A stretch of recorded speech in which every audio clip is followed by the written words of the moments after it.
හරි ප්‍රශ්න ගොඩක් ඇවිල්ලා ඉන්න දැන් ඔන්න සාර්ථකලා දවස් 5 වෙනි දවසේ යන්නේ. එතකොට අද ප්‍රතිශත වල ෆස්ට් පාර්ට් එක නෝන ප්‍රතිශත ටිකයි කොටස් වෙනදමලයි. ඒ සම්බන්ධයේ පාඩම තමයි අද සාකච්ඡා කරන්න ලැහැත්ති වෙන්නේ. ඊට පස්සේ අවසානයේට පරිමාණ ගානක් තියෙනවා. ඒකත් පරිමාව ගානක් තියෙන එකත් අක් ගාලා සාකච්ඡා කරනවා. ටියුට් එකේ ගණන් දෙකයි දාලා තියෙන්නේ දෙකට. මොකද ප්‍රතිශත සහ කොටස් වෙනද වලින් විශේෂයෙන් ගණන් මොඩල්ස් එන්නේ නැත. හැමදාම එකම ටයිප් එකේ ගණන් තමයි ඇවිල්ලා තියෙන්නේ. එතකොට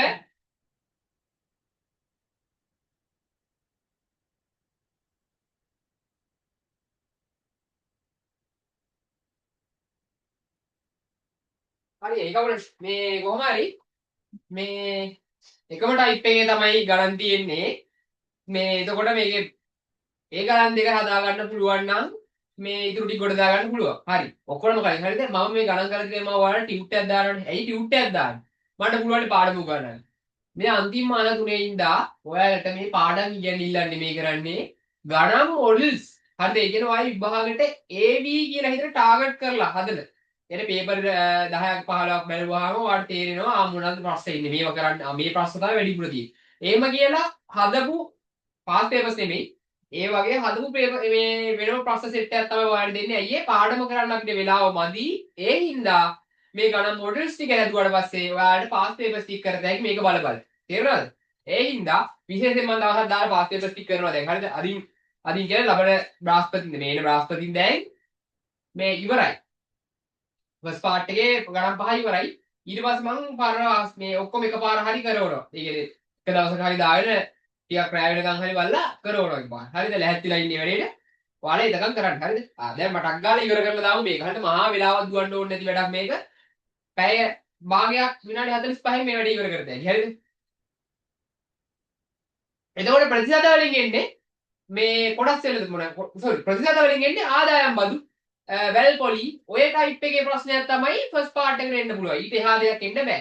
ආයි සුළු පොලි. සුළු පොලි එන්නේ නැහැ. සුළු පොලි එන්නේ සම්බන්ධුරට ෆස්ට් පාර්ට් එකේ A කොටසට. හරිද? ෆස්ට් පාර්ට් එකේ B කොටසට වැඩිපුර එන්නේ වැල් පොලිය මේ ආදායම් බදු කියන ඒවා තමයි වැඩිපුර එන්නේ. හරිද? ඊට පස්සේ කොටස් වෙනදමල තමයි මේන් එන්න පුළුවන්. අනිවාර්යෙන් එන්න පුළුවන් තැන තමයි කොටස් වෙනදමල.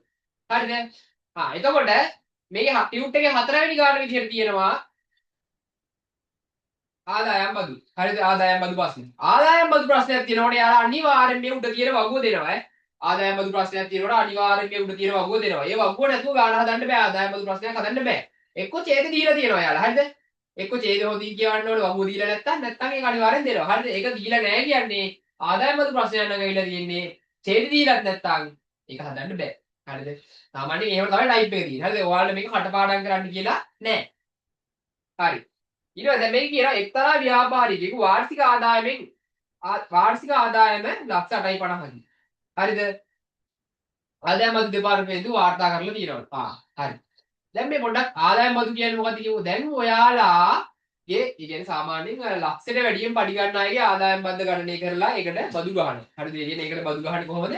අවුරුද්දකට ඒක හදලා ඊට පස්සේ ඒක අවුරුද්දකට හදලා එහෙම තමයි බෙදලා ඉවර වෙලා ඔක මිනිස්සුන්ට හැල් වෙන විදිහට කඩ චුට්ටි චුට්ටි එකතු කරගන්න. හරිද? නැතුව අවුරුද්දක් අවසානයේදී මේ පඩියව දෙන්න මට ආදායම් බදු වලට කියලා එහෙම එකතු කරන්නේ නැහැ රජි. ඔය දැන් ඔය එක එක කේස් එකනේ ආදායම් බදු ගහලා ඉවරලා ගන්නවා කියලා. ඒ ඇයි එහෙම වෙන්නේ? අර ලක්ෂයට වැඩි පඩියක් තියෙනකොට ඒකට ආදායම් බදු මේ වගේ වගුවක් තියෙනවා දැන් අලුත්. හරිද? Google එකේ සර්ච් කරනත් ඒක හම්බ වෙනවා. ඒකෙන් තමයි ආදායම් බදු ගහන්නේ. එතකොට පුතේ ඔයාලා හිතා ගන්න ඕනේ. හරිද? මාත් කවදා හරි හොඳට ඉගෙනගෙන ලොකු ආදායම් බදු මුදලක් ගෙවනවා කියලා. ඇයි ඒ? ආදායම් බදු මුදල ලොකු වෙන්න වාගේ පඩිය ලොකු වෙනවා. තේරුණාද? සාමාන්‍යයෙන් වා හිතන මාසෙට වාගේ ලක්ෂ 3ක් විතර පඩිය කියලා. ආදායම් බදු ගානක් ලොකු වෙනවා. හැබැයි ඒ ලක්ෂ 3ක් පඩිය ගන්න සාමාන්‍යයෙන් එක්ක නෑ يعني මත්ද්‍රව්‍ය වෙලදාම් කරන්න වෙනවා. හරිද? නැත්තම් හොඳ රස්සාවක් කරන්න වෙනවනේ නේ. එතකොට වයිස්තිරව කරන්න මොකද? හොඳ රස්සාවක් කරන එක තමයි අර ඔළුවේ තියාගන්න හරිද? මංගත් ආදායම් බදු ගෙවන මිනිස්සෙක් ගන්න එනවා කියන එක තමයි නිකන් අයිඩියා එකක් දුන්නේ. හරිද? ඔයාලනේ අර ඒගොල්ලෝ කියන්නේ ආසාවෙන් කරන්න පුළුවන් වැඩ.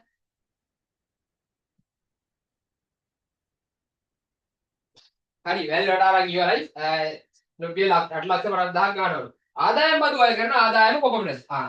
දැන් මේ වගුවට අනුව ඒක කියලා දෙනවා. හැමදාම පළවෙනි ලක්ෂ 5 ෆ්‍රී. ඇයි ඒ? දැන් චූටි කාඩ් පඩි ගන්න මනුස්සයාට ආදායම් බදු යහුවොත් එහෙනම් මේ මනුස්සයා කාලය ඇඳලා ඉන්නේ කොහොමද? ඈ ඇයි පඩි යකෝ. එළ හිච්චි පිච්චා චූටි පඩියකුත් අරගෙන ඉරේලා. හරිද? ඒකට ආදායම් බදු ගෙවුවා. අසරණයි නේද ඒ මනුස්සයා. ඒ හින්දා ඒ මිනිස්සුන්ට ආදායම් බදු ගහන්නේ නැහැ. හරිද? ගහන්නේ අර ලොකු පඩි මිනිස්සුන්ට. ඒ හින්දා තමයි මේ පළවෙනි ලක්ෂ 5000 කියන්නේ. ඇයි අර දැන් සාමාන්‍ය චූටි පඩියක් ගන්න මනුස්සයාට අවුරුද්ද අවසාන වෙනකොට ලක්ෂ 5 පැනලා නැහැ පඩිය. එතකොට මේ මනුස්සයාට ආදායම් බද්දක් නැහැ. හරිද? ඒ හින්දා තමයි මේ මනුස්සයෝ නිදහස්. මේ මිනිස්සුන්ට ජීවත් වෙන්න බැරි හින්දා. හරිද? ඔය ප්‍රශ්නයක්ද? නෑනේ.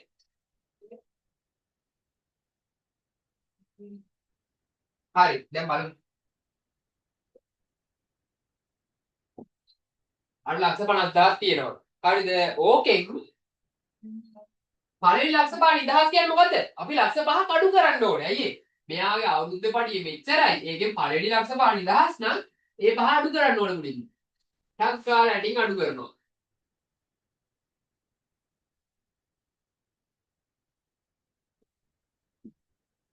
එතකොට මෙන්න මේ ගාන තමයි මේ 3,50,000 රුපියල් 3,50,000 තමයි ආදායම් බදු විදියට ඒ කියන්නේ ආදායම් බදු ගණනය කිරීමට ඇතුළත් වෙන්නේ. පැහැදිලිද? ඔන්න ඕක තමයි වැඩි. හරිද? පළවෙනි ලක්ෂ 5,000 ඒ පහ අඩු කරලා තමයි අර ඉතුරු ටික ගණනය ගන්න පටන් ගන්න. ඒ වගුවට අනුව මේ පළවෙනි ලක්ෂ 5,000 නම් අපිත් මේ 8,50,000 ලක්ෂ 5ක් අඩු කරලා තමයි වැඩේ කරන්න පටන් ගන්න. හරි. එතකොට පුතේ දැන් හරිද? මේ ගාන තියෙනවා මෙතේ.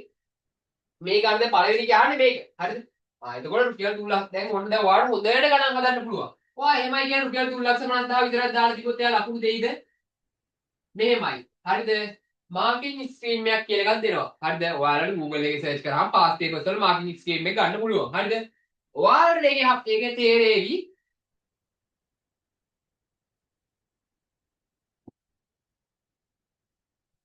ඔයාලට ඒකේ තේරෙවි පාස් පේපර්ස් වල ලකුණු දෙන විදිය. හරිද? ඒක කවදාවත් මේ වගේ උත්තරේට විතර ලකුණු ඔක්කොම දීලා නෑ. ඒ හින්දා හදන විදියත් ඔයා පටුවැට ගොලේ හරි කොහේ හරි හදනවනේ. ඕක ඔය උතනම අයිලකින් හදන්න ලස්සන පොඩියට. හරිද?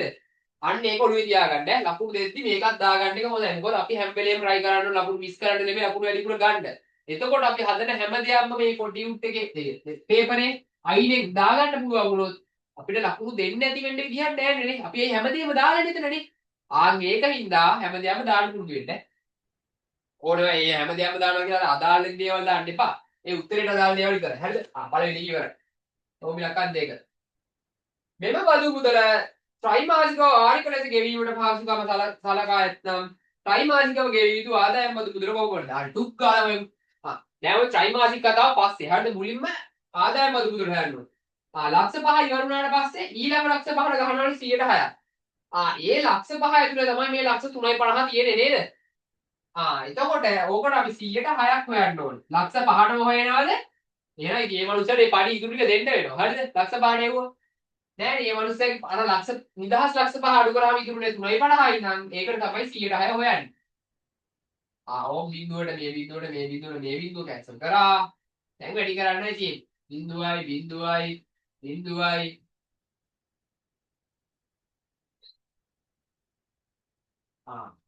ඔන්න ඕක තමයි අවුරුද්දටම රුපියල් 21000ක් අහනවලු යාට වදු. හරිද?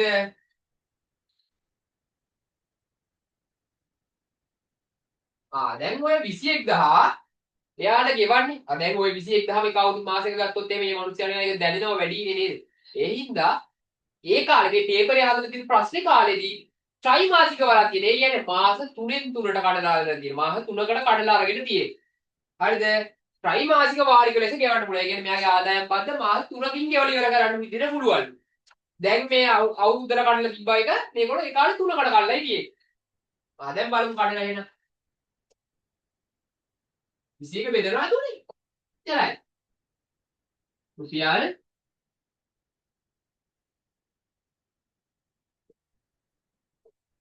7,000. ඕක තමයි උත්තරේ. ඇයි මම මෙයාට මේකක් ගෙවෙන්නේ සමාන ලකුණක්. ඔයාලා ඒක චූටි කාලේ ඉඳන් දන්නවා ඇති කියලා හිතනවා මං. සාමාන්‍යයෙන් ප්‍රශ්නයක් ඉවර වුණාම ඒ ප්‍රශ්නේ ඉවරයි කියන තමයි මේ සමාන ලකුණ ගහන්නේ. හරිද? එතකොට ඉවර වුණා. මේක තමයි උත්තරේ කියන්න තමයි මෙතනට ගෙනුවේ. හරි. මේකේ ලකුණු දෙද්දි සාමාන්‍යයෙන් මේක හොයනකොට ලකුණක් දෙනවා. මේක හොයනකොට ලකුණු දෙනවා. හරිද? ඔය විදිහට තමයි ලකුණු කැඩෙන්නේ. ඊට පස්සේ පසුව ආදායම් බදු නිලධාරීන් සොයා බැලීමේදී මෙම ව්‍යාපාරිකයා ආදායම අඩුවෙන් ඉදිරිපත් කරනවා. ආදායම් බදු නිලධාරීන් කියන්නේ මු සේප් එකේ යටින් සිංහල තියෙන්නේ. එතකොට හරිද? අඩුවෙන් ඉදිරිපත් කරලා තියෙන්නේ. අපි බලමු දැන් මේ මොකක්ද කියන්නේ කියලා. ඉදිරිපත් කර ඇති අතර ඔහු විසින් ගෙවිය යුතු වාර්ෂික ආදායම් බදු මුදල 3,85,000ක්. හත්තිලව්වයි නේද? ඒ මනුස්සයා 3,38,500යි සමහරවිට 38,500ක් ගෙවන්න ඕනලු මේ ආදායම් බදු මුදල. මෙතන 21,000යි. බර ගාණක් අඩුවෙන් ගෙවලා තියෙන්නේ. ඒ කියන්නේ මනුස්සයා පඩිය තව වැඩි ඈ. දැන් අපි යනවා රෝමිලක්කම් B කොටසේ රෝමිලක්කම් එකට. මුල් රුපියල් ලක්ෂ 5 මුල් රුපියල් ලක්ෂ 5 සඳහා ගෙවී යුතු ආදායම් බදු මුදල. ඒ කියන්නේ මොකද්ද? මේ නිදහසෙන් ගැනද මේ කියන්නේ? නෑ. හරිද? එහෙනම් කෙලින්ම එහෙක ලියන්න බෑනේ.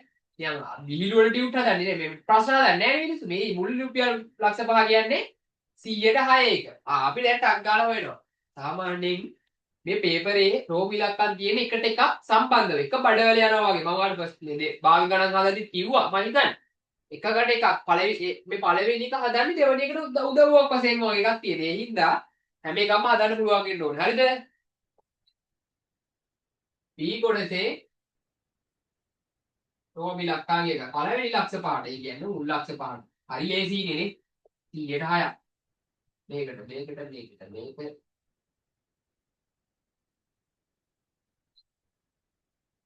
රුපියල් 30000යි. හරි ඕකට උත්තරේ. හරිද 30000යි. ඊට පස්සේ කියනවා රෝමිලක්කම් දෙකේ බදු නිලධාරීන් ගණනය කිරීමට අනුව ව්‍යාපාරිකයාගේ වාර්ෂික ආදායම කොහොමද? දැන් මේ හොර විදියට ගණනය කරලා දැන් හරි කියන 38500ක් ගෙවන්න ඕනේ. හරිද? දැන් ඇයි මෙයාලනේ මේක දුන්න 30000 හොයාගන්නේ? ඒක දුන්නේ අපිට මේ ගාන හදන්න ලේසි වෙන්න. හරිද? බලන්න. දෙවනි ලක්ෂ අය නිදහස් ලක්ෂ 5කට පස්සේ තියෙන ඊළඟ ලක්ෂ 5ට බදු අය ගන්න රුපියල් 30000යි. ඒකෙත් රුපියල් 8500ක් තව වැඩි. එතකොට මේ මිනිස්සයා පඩිය තව වැඩි. එතකොට ලක්ෂ 10කටත් වැඩි මේ මිනිස්සයා අවුරුද්දක ඇතුළත පඩිය. දැන් අපි කෙලින්ම දන්නවත් පළවෙනි එකට 5000 ඒ නිසා ඒක 30000ක් අඩු කරනවා. හරිද? 8500ක් තියෙනවා තව ගෙවන්න. මේ රුපියල් ලක්ෂ 5. දැන් ඔය 8500ට හොයන්න ඕනේ. බලන්න දැන්. ඒක කොහොමද හොයන්නේ? 8500 දෙවෙනි ලක්ෂ 5ටම වෙන්න බෑනේ නේද? දැන් දෙවෙනි ලක්ෂ 5ට ගත්තාම 100යි 30000යි. හරිද? තුන්වෙනි ලක්ෂ 5 දැන් තුන්වෙනි ලක්ෂ 5ට මේ 100ට කියන ඕකුඩන 110ක් බැලුවාම හරිද? 8500ක් වෙන්න බෑනේ. ඒක නිකන් වීඩියෝවක් වගේ නේ. එහෙම වෙන්න බෑ. එතකොට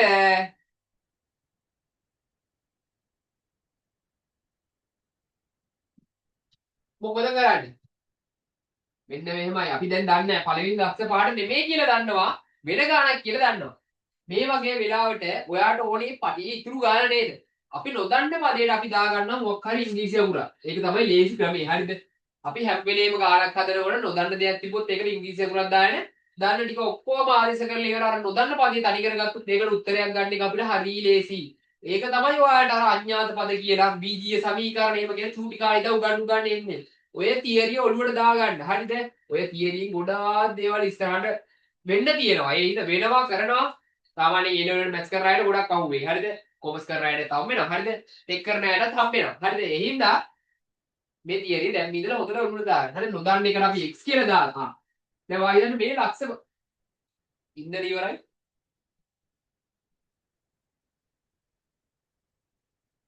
ඔන්න ඔකට දැන් මැයියේ ලක්ෂ 5ට නෙමෙයි ඉඳා. හැබැයි මම හිතනවා හරි මෙන්න මේ මුදලට තමයි 100ට 10ක් අය කරාම 8500ක් වෙන්නේ. ඔන්න ඔහමයි මම හදාගත්ත තියරිය. මොකද්ද? ලක්ෂ 5ට 100ට 10ක් වුණාම කවදාවත් 8500ක් වෙන්න බෑ. ඒ හින්දා ඒකට වැඩිය අඩුයි. එතකොට මෙතන ලක්ෂ 5 දාලා ගන්න බෑ ඒ උත්තරේ. අපි දන්නේ නෑ ඒක. දන්නේ නැති හින්දා ඒකට x අකුර දාගත්තා. දාලා ඒ x කියන මුදලට 110ක් ගත්තාම තමයි මේ 8500 කියලා හිතාගත්තා. දැන් වැඩේ මොකද කරන්නේ? දැන් සුළු කරනවා. මේ බිඳුවට මේ බිඳුව කැන්සල් වුණා. x බෙදීම 10 සමානයි 8500 නේ මම මේ මෙච්චර සරල ඕනේ නැහැ මේක දැම්ම නුග්ගල උත්තරේ දැම්ම හරියයි දැන් මේක අයින් ගන්න එහා පැත්තට යද්දි කොහොමද වුණා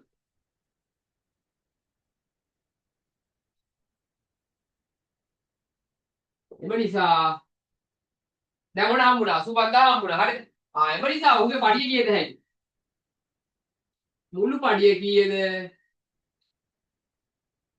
ලක්ෂ 5 ලක්ෂ 5 ඇයි දෙකක් දැම්මේ මතකනේ මේ 30000 ලක්ෂ 5යි නිදාස් ලක්ෂ 5 අන්න ඒකයි මෙන්න මේ 85000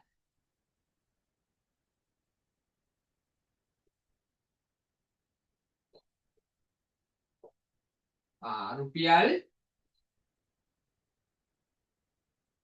දසලක්ෂ 85000 පඩිය හොඳයි සාමාන්‍යයෙන් හොඳ මිනිස්සෙක් හොඳ පඩියක් ගන්න ව්‍යාපාරිකයෙක් ඒ වගේ ව්‍යාපාරිකයෙක්නේ උඩ තව ඇති සල්ලිනේ හරි උදේ ඔයා දන්නවද බදු ගෙවන්න නැතුව ඔහොම ජීවත් වුණොත් එහෙම එයාට අහුනොත් ඒක ඔයාලා ගිරිය දාන්නත් පුළුවන් තේරෙනවද ඔයාලට නඩු දාන්න පුළුවන් ඒ හින්දා බදු කියන එක හරි අත්‍යවශ්‍යයි මේ මේවා එහෙම කියලා දෙන්නේ ඒකයි ඔයාලට දැනගන්න ඕනේ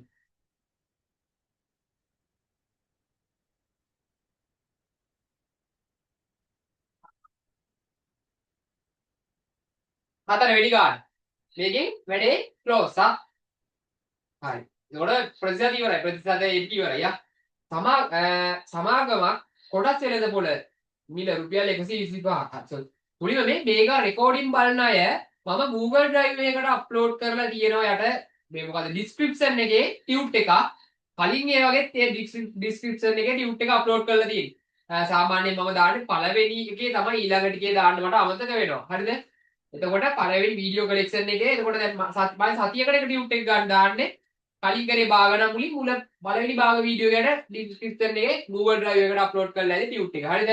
මේකත් ඒකටම අප්ලෝඩ් කරනවා. හරිද? හරි. දැන් මේක සමාගමක් තියනවලු ඒ සමාගමේ වෙළඳපොළ මිල රුපියල් 125යි. හරිද? රංජිත් කියලා ඩයල් එකක් ඉන්නවලු. මේ ඩයල් එක ඇවිල්ලා සමාගමෙන් කොටස් 600ක් මිලදී ගන්නවලු. ඔව් කොටස් මිලදී ගැනීමට යෙදවූ මුදල කීයද කියලා. හරිද? හරි. මුලින්ම මේක ටක් ගාලා මකමු කොයි ඉන්නේ?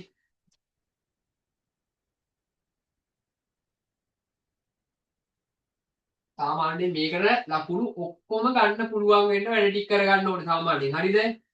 මම අර වීඩියෝ එක දැම්මා ලකුණු 72ක්. ඇයි 72කට හැදුවේ? අර මේ වෙලාවේ වැඩි නොකරම හිටපු සෙට් එකට. හරිද? අනිත් අයට ඒකක් ගන්න එක මහ දෙයක් නෙමෙයි ඈ. ඒ කියපු විදිහ නෙමෙයි. ඇයි? මම මේ ආයෙත් දැන් පාඩමෙන් පිට පස්සේ පිට ආවා. මොකද මට මේ සැරින් සැරේ මම මේ දේවල් කියන්නේ මොකටද? උඹලගේ රිසල්ට් එක හොඳ කරන්න ඕනේ. දැයි ඒ ඔයාලගේ රිසල්ට් එක හොඳ වෙන තරමට ඔයාලට හොඳ දේවල් තමයි ඉස්සරහට හම්බෙන්නේ. මං කියලා දීපු දෙයක් හින්දා ඔයාගේ රිසල්ට් එක උඩ ගියා කියලා මම දැනගත්තාම මට දැනෙන සතුට ඒ වගේ ඒවා තමයි ඒ හින්දා මගේ ආත්ම තෘප්තිය උදෙසා සහ ඔයාලගේ ආත්ම තෘප්තිය උදෙසා ඔයාලගේ අම්මලාගේ තාත්තලාගේ හීනේ උදෙසා තමයි මම මේ සැරින් සැරේ කියන්නේ. හරිද? මං කියවනේ එකේ ඉඳන් ඉස්සර ගත්තාම මේ 40යි ෆස්ට් පාර්ට් එකේ B එකේ ඉඳන් පහට වෙනකන් ප්‍රශ්න පහට ලකුණු 4 ගානේ ගත්තොත් එහෙම 4 නෙමෙයි ඒක අපි ගත්ත 8 ගානේ ගත්තොත් එහෙම 40යි එතකොට මේකෙන් 80යි ඊට පස්සේ සෙකන්ඩ් පීරියඩ් එකේ ඒ කොටසෙන් ප්‍රශ්න පහක් කරලා ගත්තාම ලකුණු අපි 8 ගානේ නැතුව අපි ඒකට දාමු 6 ගානේ හරිද 6 ගානේ දාන අමාරු හින්දා 6 ගානේ දැම්මේ හරිද අමාරු හින්දා 6 ගානේ දාලා ඉවරලා ගත්තාම 30යි B කොටසෙන් ගත්තාම 5 ගානේ 6ක් 5 ගානේ ගන්න බෑ මට ත්‍රිකෝණමිතියක් බෑ ඌර්ජ චතුරස්‍රයක් බෑ හරි ත්‍රිකෝණ අංග සම්බන්ධයක් බෑ ඌර්ජ චතුරස්‍රයක් බෑ ඒක ටික පුළුවන් එහෙමනම් 4යි ප්‍රශ්න ඇයි 4ක් කරන්න පුළුවන් ඈ මොනවාද A පාර්ට් එකේ නම් ප්‍රශ්න ලේසි පහක් තියෙන්නේ පහෙන් කැමති විදිහට තෝරගත්තා. B පාර්ට් එකේ සමාන්තර ශ්‍රේණි ගුණෝත්තර ශ්‍රේණි කියනවා කුලක තියෙනවා ඊට පස්සේ නිර්මාණ ගාන තියෙනවා ඊට පස්සේ සමහර වෙලට පරිමාව ගාන එතන එනවා නැත්නම් ඒකට පරිමාණ රූප ගාන එතන එනවා හරිද ඒක ත්‍රිකෝණමිතිය ඒ ගාන එනවා එතකොට ඒ ගාන කරන්න පුළුවන් ඒ හින්දා ප්‍රශ්න මේකෙත් හතරක් කරන්න පුළුවන් 6 ගානේ ගමු එතකොට 4 වරක් 6 24 54යි ඔව් 54. 80 ධන 54 134 බෙදීම 2. ඇයි බෙදන්නේ? මේ 200. මේ 200 නේ බැලුවේ. දෙකෙන් බෙදුවාම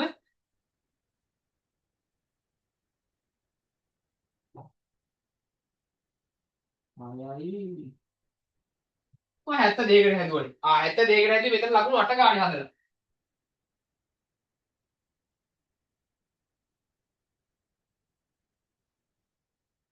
මේකෙත් ලකුණු 8 ගානේ හැදුවේ.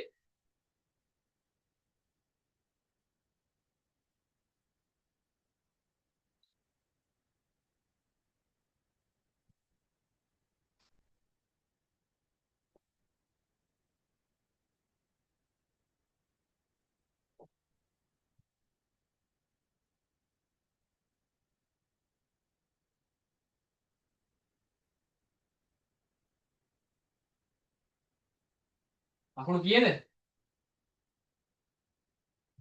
77ක්. ඒකක් ඈ. එතකොට මේ ටික මම කියපු විදිහට මෙන්න මේ B පාර්ට් එක ලස්සනට හදාගත්තොත් මේ වෑනුත් දැන් මේක මේ මම 5න් 5 ගන්නේ නැතුව හරිද 8න් 8 අරගෙන තියෙනවා. ලකුණු 1 කට වැඩිපුර කරගත්තොත් නියත ඒකක් හරි කිසි කේස් එකක් නැහැ. දැම්ම try කරලා අතරින්නත් බා හරිද වැඩි. දැන් මම first part එක කොට දාලා දීලා තියෙන භාගයට භාගයක්. ආය ගානට ඉන්ටු කරලා. මේ වැඩ කරන සෙට් එකට විතරයි ආ. يعني ගොඩක් කලින් ඉඳලා වැඩ කරපු සෙට් එකට විතරයි. මේ දැන් කඩි පුලප්පු ඇදලා වැඩ කරන සෙට් එකට මේ මාක්ස් එකට යන හරි අමාරුයි බැරි නෑ. හැපවීම දුම් තියෙනවා නම් හරිද? හරි.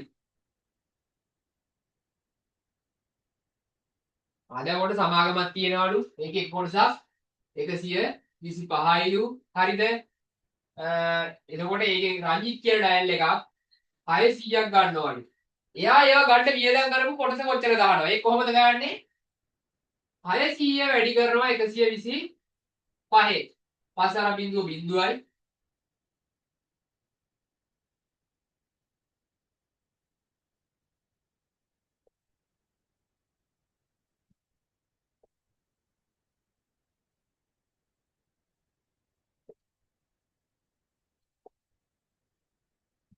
රුපියල් පළවෙනි ගාන විදිහට රුපියල් 75000ක් වියදම් කරලා තියෙනවා කොටස් 600ක් ගන්න.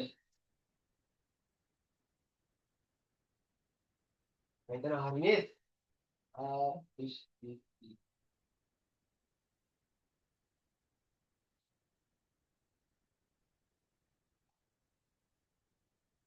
හරි 75000ක් වියදම් කරලා තියෙනවා. හරිද? ඊට පස්සේ කියන වර්ෂයේ අවසානයේ රංජිත් රුපියල් 9000ක ලාභාංශ ආදායමක් ලැබුණේ නම් සමාගම කොටස ගෙවන වාර්ෂික ලාභාංශය කියන්නේ. හරි. ඔන්න මට අමතක වෙච්ච දේ. මේ කොටස් වෙනදපොලේ වචන වාගයක් තියෙනවා. ලාභාංශ ආදායම ප්‍රාග්ධන ලාභය කියලා නම් දෙකක් තියෙනවා. ඒ නම් දෙක මොනවාද? ලාභාංශ ආදායම කියන්නේ අපි කොටස් වෙනදපොල කියන මොකද්ද? CSC කියලා ඇප් එකක් තියෙනවා බලන්න. ඔයාලට උනත් ඒකට එන්න පුළුවන් හරිද? ඒකට එන්රෝල් වෙලා ඔයාලටත් වැඩ කරන්න පුළුවන්. හරිද? වැඩ කරන්න කියන්නේ සල්ලි දීලා කොටස් අරගෙන ඉන්න පුළුවන් හරිද? ඔය ලොකු සල්ලි දීලා මිනිස්සු ඒව අරගෙන පාවිච්චි කරනවා හරිද? ඒ මිනිස්සු ඒ සල්ලි වල දීලා ඒ කොටස් ගන්න මොකටද? නිකන් සල්ලි වැඩි කමටද නෑ. ඒ මිනිස්සු ඒවා ගන්න මොකක් හරි දෙයක් බලාපොරොත්තු වෙන්නේ. මොකක්ද ඒ දේ?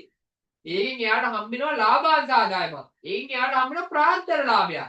අන්න ඒ දෙක බලාපොරොත්තු වෙන තමයි එයාලා ඔය දේ කරන්නේ.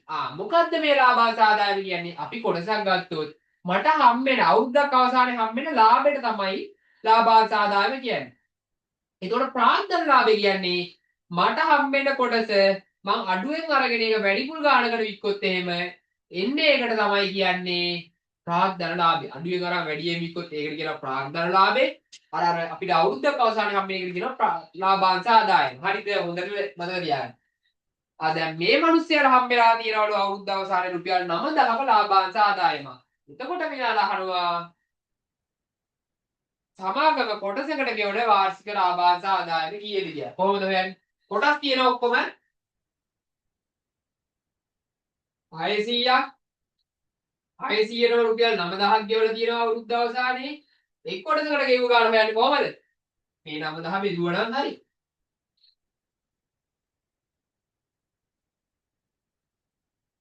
මේ උඩ යන දෙක තුනෙන් බෙදෙනවා. 2යි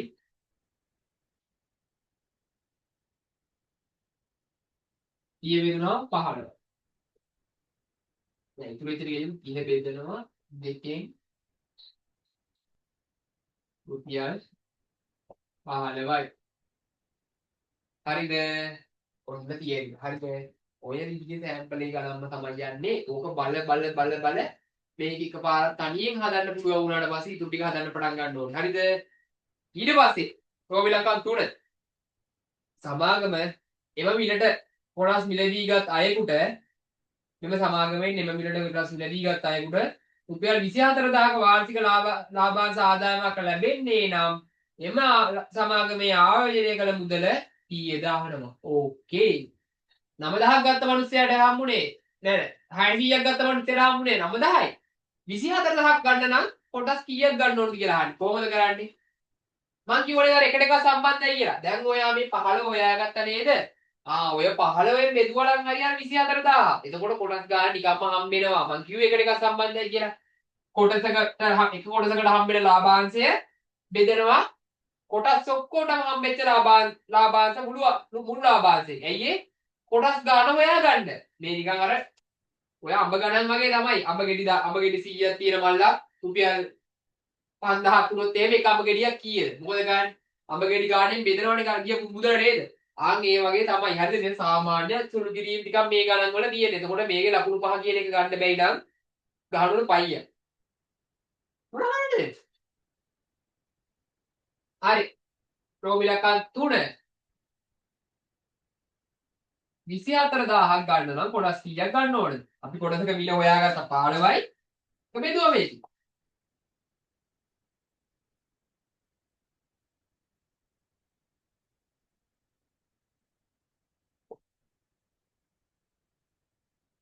හරි. කීය දෙනවද ඇත්ත උත්තරේ? බා දාන්න බලන්න.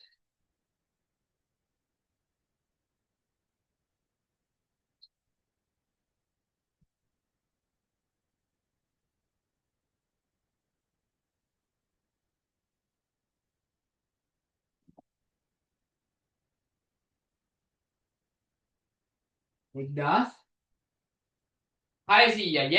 1600 තමයි ඒකට. ඊට පස්සේ කියනවා වර්ෂයේ අවසානයේදී රංජිත් ඔහු විසින් ගත් සතු කොටස් 600 විකුණන ලදී.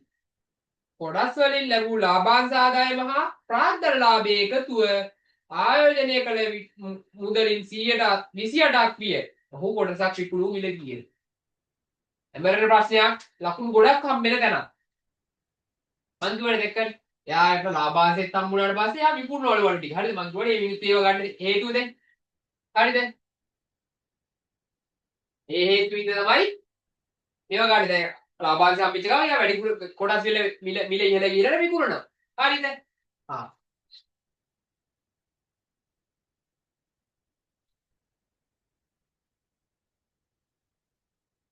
ආයි ඒ විකුණපු මිල හරිද? නෑ. ලාභාංශ ආදායම සහ ප්‍රාග්ධන ලාභයේ එකතුව ආයෝජනය කළ මුදලින් 128ක්. දැන් මුලින්ම අපි ඔය එකතුව හොයාගෙන ඉන්න ඕනේ. එකතුව හොයන්න නම් ආයෝජනය කියන්නේ 75000 නේද? 75000න් මං කියවල එකට එක සම්බන්ධයි කියලා. 128ක් හොයන්න ඕනේ. දැන් 750 වැඩි කරලා 25යි. මේ 28යි sorry. 750 28 වැඩි කරාම කීයද?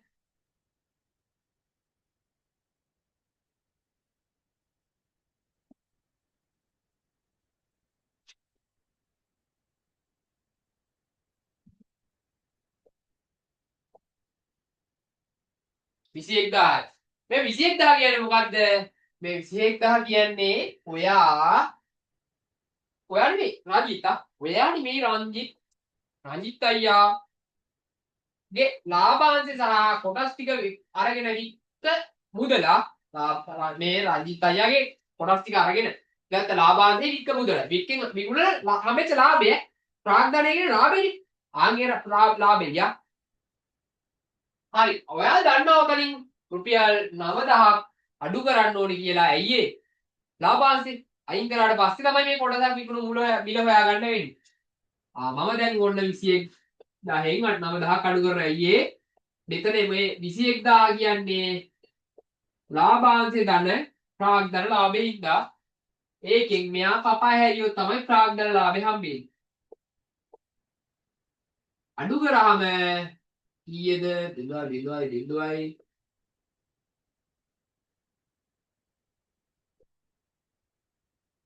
12,000යි. රුපියල් 12,000 තමයි ප්‍රාග්ධනලාභය. හරි. දැන් මොකද කරන්නේ? ප්‍රාග්ධනලාභය කියන්නේ අඩුවට ගත්ත කොටස වැඩියෙන් විකුණුවාට පස්සේ හම්බ වෙන ලාභය. හරිද? එතකොට මේ 12,000 කියන කොටස් 600 අඩුවට අරන් වැඩියෙන් වික්කාම හම්බෙච්ච ලාභය. මට පුළුවන් එක කොටසකට හම්බෙච්ච ලාභය හොයාගන්න. අර කොටස් 600න් බෙදුවා නම් මේ 12,000 නේද? ඒ ඉන්න මම මොකද ගන්නෙ? 12,000 බෙදෙනවා 600. ඇයි ඒ? එක් කොටසකට හම්බෙච්ච ලාභය හොයන්න. මේක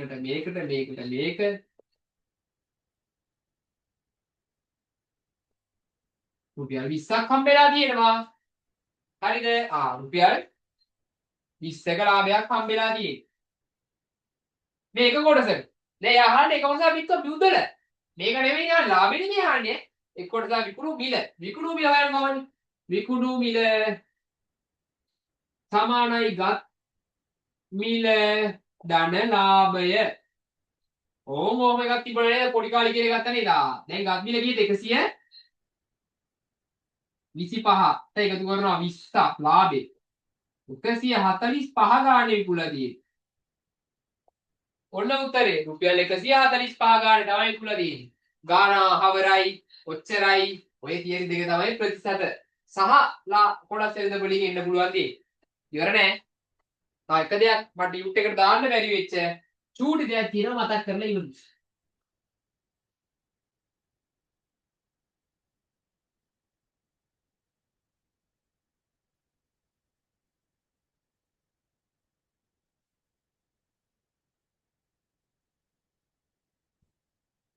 මොකක්ද ඒ? ඕම් වැල් පොලිය හොයන්නේ. වැල් පොලිය කොහොමද? වැල් පොලිය හොයන්නේ කොහොමද? වැල් පොලිය හොයන ක්‍රමය තමයි ඔයා හිතන්න දැන් මොන මිනිස්සෙක් ඉන්නවා. ඒ මිනිස්සේ රුපියල් 10,000 උදලක් නෑ ලක්ෂයක්. ලක්ෂයක් ගන්නවලු 100ට 5ක වැල් පොලියට. හරිද? අවුල 100ට 10ක. 100ට 10ක වැල් පොලියට ගන්නවා. හරිද? එයා අවුරුදු දෙකක් අවසානයේ ගෙවල ඉවර කරනවා නම් ඕක එයාගේ ගෙවන මුළු උද කියන යන්නේ. කොහොමද වෙන්නේ? ලක්ෂෙට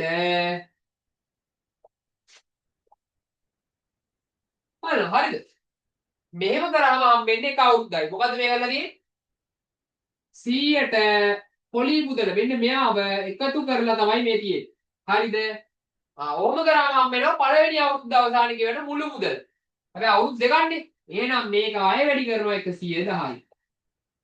අවුරුදු දෙකක් ඉඳන් අවුරුදු තුනක් නම් මේ වගේ තව එකක් දානවා. ඔන්න ඔහොමයි කරන්නේ. හරිද? පැහැදිලිනේ? එක අවුරුද්දක් නම් 1යි, අවුරුදු දෙකක් නම් මේ 2යි, අවුරුදු තුනක් නම් 3යි. ඕක වැඩි වෙනවා ඉස්සරහට. මේ බිඳුවට මේ බිඳුවට මේ බිඳුවට මේ බිඳුව මේ බිඳුවට මේ බිඳුවට මේ බිඳුවට මේ බිඳුව cancel.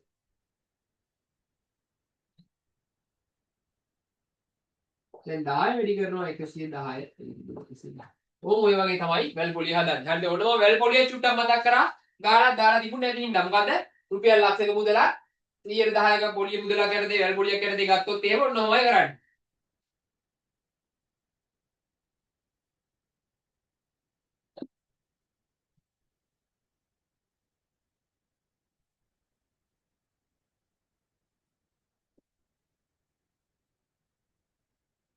ඔන්න වැල් පොලිය ගානක් තියෙනවා. හරිද? රුපියල් ලක්ෂයක මුදලක්. ඔන්න දැන් සාමාන්‍යයෙන් ඔන්න ගානක්. හරිද? සමන් විසින් රුපියල් ලක්ෂයක මුදලක් බැංකුවෙහි තැන්පත් කළේ.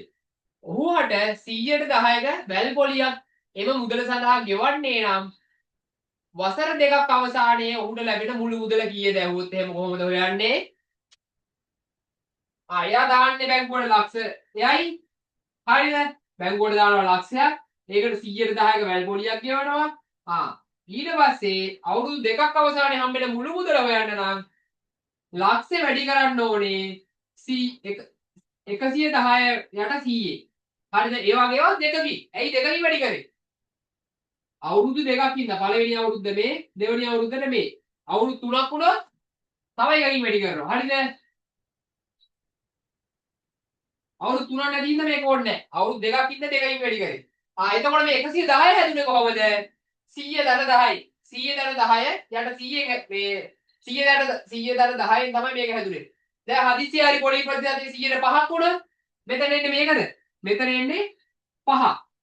හදිස්සිය හරි පොඩි ප්‍රතිශතයේ 8ක් වුණා. මෙතන එන්නේ 8. එතකොට මේවා 108 වෙනවා. ආන් ඒ විදිහට වෙනස් වෙනවා. පැහැදිලි නේද?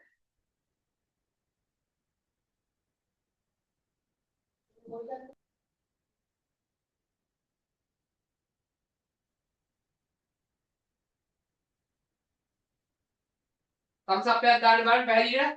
මම කියමු. මම හිතනවා ඒ කියපු එක පැහැදිලි ඇති කියලා.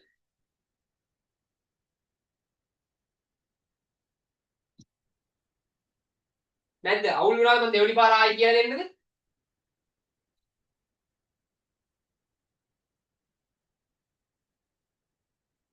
හරි. පැහැදිලි. හරි. දැන් යන් අපි එනවා පරිමාව ගන්න. හරි. පරිමාව ගන්න නම් පුතේ ටියුට් එකේ නෑ. හරිද? පරිමාව ගන්න මම ඒක මේ සම්පූර්ණයෙන් කියලා දෙන්නේ නැහැ මේ පරිමාණ කියන්නේ. පරිමාණ ගාන හදන මුල් අඩිය ගන්න විදියයි කියලා දෙන්නේ. හරිද? සාමාන්‍යයෙන් පරිමාව ගානක් ඥානය දෙන්න ප්‍රශ්නේ හොයාගන්නකම්. ඔහොම ප්‍රශ්නේ පොඩ්ඩක් ටැග් කරන්න මට හොයාගන්න විදියක් නැහැ. හරි හම්බුනා. පරිමාව ගානක් හදනකොට සාමාන්‍යයෙන් නිකන් අර මොලේ මොකද්ද චිත්‍ර ඇඳ ගන්න පුළුවන් මේ ලියලා තියෙන එකට අනුව චිත්‍රය ඇඳගෙන ප්ලෑන් එකක් ගහගන්න පුළුවන් වෙන්න ඕනේ. හරිද? නැතුව පරිමාව ගානක් හදන්න බෑ. හැබැයි පරිමාව ගාන හරි ලේසි. පරිමාව ගානේ පරිමාව සූත්‍ර ටික ඔක්කොම සෙකන්ඩ් පාර්ට් එකේ උඩ මුදුනේ දීලා තියෙනවා වෙන වෙනම. හරිද? දෙන්නේ නැති එකම එක මේ සූත්‍ර දෙක තුනයි තියෙන්නේ මොනවද? සාමාන්‍ය පෙළක් වලට දෙනවා. මේ ඝනකාභයේ සූත්‍රය දෙන්නේ නැහැ, ඝනකයේ සූත්‍රය දෙන්නේ නැහැ. තව ඉදි ගමන් සිලින්ඩරේ සූත්‍රය දෙන්නේ නැහැ. සිලින්ඩරේ සූත්‍රය අමාරුද නැහැ? අරස්කඩ වර්ගඵලය වැඩි කිරීම දිග පෞස. හරිද? එමය සිලින්ඩරේ සූත්‍රය මේ දිගේ. හරි මේ ගාන විදිහට නම්